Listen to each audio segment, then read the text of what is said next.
সমস্যা থাকার কারণে এই কারণে আমার আসতে একটু লেট হয়ে গেল। তারপরে যেহেতু আমি আসার মানে কথা দিছি, এই কারণে চলে আসছি।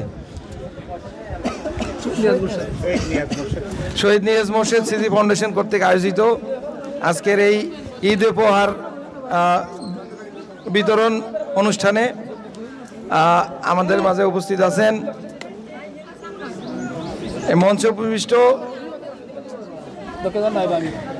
একটু মঞ্চে উপবিষ্ট সকলে এবং আমার সামনে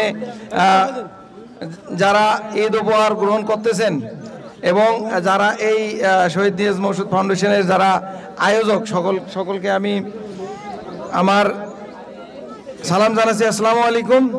এবং সেই সাথে আমি এই স্মৃতি ফাউন্ডেশনের যারা আয়োজক তাদেরকে আমি ধন্যবাদ জ্ঞাপন করতেছি এত সুন্দর একটা আয়োজন করার জন্য। আসলে এখানে সম্ভবত আমার থার্ড টাইম আসা। আমি এর আগেও আসছিলাম। এখানে আমাদের ধর্ম বিষয়ক উপদেষ্টা মহোদয়ের উদ্যোগে এই ইফতার বিতরণ হয়েছিল এবং তার আগে যে আপনাদের মেডিকেল ক্যাম্পের একটা আয়োজন করা ছিল, চমৎকার আয়োজন। আমি আশা করি এই ফাউন্ডেশন কর্তৃক এই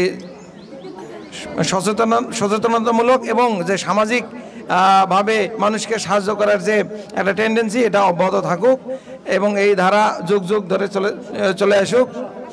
এবং যারা এখানে স্টেক হোল্ডার আছেন বা যারা সাধারণ জনগণ আছেন, সকলেরই এখানে সহযোগিতা থাকতে হবে। আমি সকলেরই সহযোগিতা কামনা করছি।